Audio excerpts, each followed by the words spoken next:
and I get, I cringe. And that's why we're talking about this. Yeah, yeah.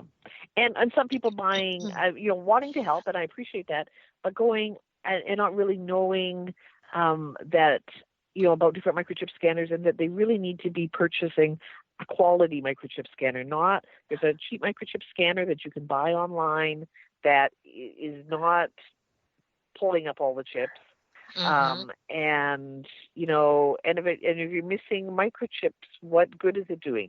Save your money and buy one that is a universal scanner, and that is a quality product from a quality company, and then really do your background or your homework and read on how to scan a dog or a cat properly. You just don't whip it once or twice across the dog's shoulders and say, "Oh yeah, no chip." Yeah. It takes more than that. It has to be done very slowly because it has to. It has to be able to cycle through all the different frequencies that the microchips are made in. Right. And we're having missed chips too. Yeah. So that's important that you brought that up. So why don't you tell a quick, I know you've done this before for us, but tell again how the important steps to properly scanning. Yeah, so one of the biggest mistakes that we see is that animal is scanned too close to too fast is probably the number one mistake. And then number two is not taking into consideration the surroundings. So animals should not be scanned on a metal examination table, which is done every day in a shelter or a vet clinic. It should not be scanned too close to computers or metal door frames, or should not be scanned if the dog is wearing some kind of a metal, collar, or a lot of metal in either the collar or the harness. And that doesn't mean that those chips are always going to be missed, because they're not. A lot of times they are caught.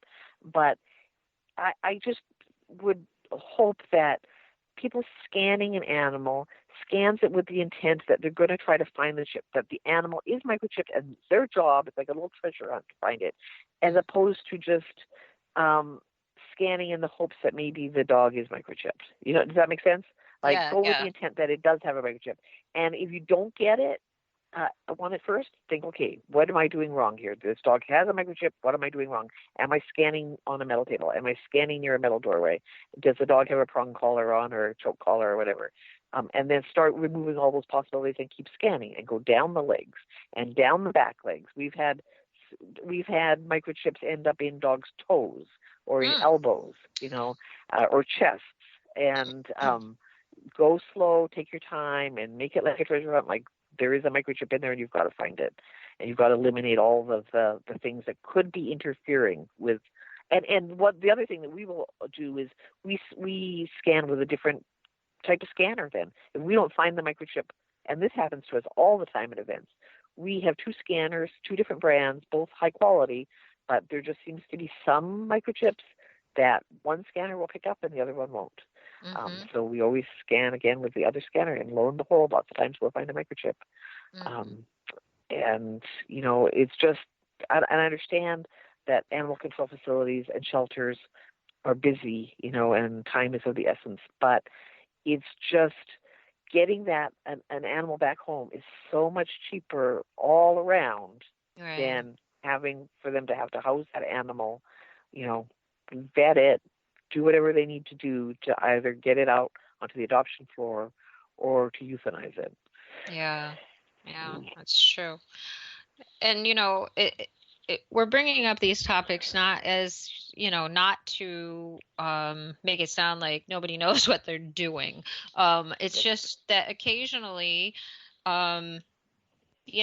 things just get done in a way that could be improved, I guess. Right. Yes. It should be kind of like the best practices, right, for scanning an animal, and just like the best practices for all sorts of things in our everyday workplace. This is how it should be done, for the highest possible chance of success.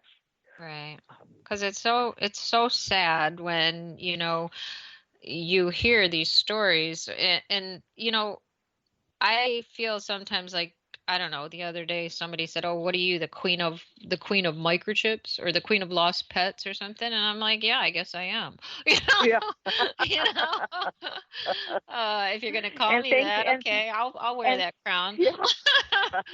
And exactly, and thank goodness for that, right? Because there's so much misinformation out there, and there's so many people that are relying on you for good information. You know, Yeah. so thank you for being providing it, because it is helping people all across the country to get lost pets home. Yeah. Well, So that's all we care about. And that's why we, whether you want to call it preach or whatever you want to call it. yeah, That's why we're doing it, because that's all we care yeah, about. I mean, I've experienced losing two pets, and thankfully they both got out at the same time together, and thankfully I got them back. But I know what it feels like, and yeah, it's not fun. It's a yeah, terrible feeling, and I was one of the lucky ones, and that's what we want everybody to be. We want you to be one of the yeah, lucky ones if your pet gets lost. yeah. So And it's just not. look at how. Yeah. Well, sorry. Go ahead. Go No, ahead. no, no. Go ahead. Yeah. I was just thinking about just look at the stories that we see. It seems like almost every day now in the news.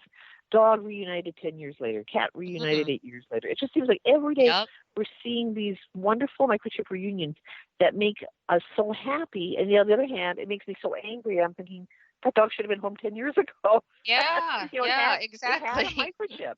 Yeah, I know. And he So should have been what home happened? in What time for happened in that dinner. time frame? Yeah, Yeah, I know. Yeah. yeah, Yeah, and it could be any number of things, It could have been a bad scan. It could have been it wasn't looked up and thought it was unregistered, or, it could have been somebody found it and kept it, which we always say is not the right thing to do. yeah, And, yeah, who knows what the situations are, but it is curious, why, because I know what you're saying. I see them every day too, and you have to wonder, like, okay, what happened in that time yeah, frame? yeah, yeah. The other thing I just like to remind everybody too is if your dog or cat does go missing and it is microchipped, immediately call the microchip company so that they can red flag your pet as missing. Because I have heard of some instances where the animal was not red flagged, and then 6 weeks down the road somebody finds the pet and decides that they want to keep it, and they can change the microchip into their own name, and the company does it because it was never ever reported as missing to them. Mm. So there, that animal gets transferred into a new owner, and because the original owner, did not contact the microchip company. So you Mm. know, please everybody, please make sure you do that, because you don't want that to happen to you. Yeah, yeah. We And make sure we tell everybody. And so many people don't know their chip numbers. So that's another yep, reason it's important to check your chip, yep, and keep that number handy. Keep it in your wallet. Like Kathy had said yep, before in another show that we did, the importance of keeping all that information. Make a contact for your pet in your phone. yep, Have all that yep, information right there, right handy, so you know who to call. You got your phone number for your microchip company, you've got your microchip number, you've got everything you need ready, so that in the event something happens like this, you are ready. yep. Yeah, it's so, Uh, and don't be one of those people that says, "Oh, I don't need to do that because my dog has the little tag on his collar that's got the number and everything on it." mhm. and, Yeah. and then we have to say, "Oh, but if your dog was missing, you won't have that number and the phone number and everything on it." Ah, right, right. Yeah. That's true. That's true. Yeah, Yeah. And a lot of people don't know what to do with that either. I mean, they say, "Oh, yeah, it's got this tag on it," but I'm not sure what that means. But it yeah, means call the number and give them the yeah, number, and they'll tell yeah, you what to do. yeah, Uh, yeah. all right, Kathy, we've only got a couple minutes left, so if there's anything else you'd like to add. Um, I, hmm, I, I don't think that I can. I think we've kind of covered all the bases. Yeah.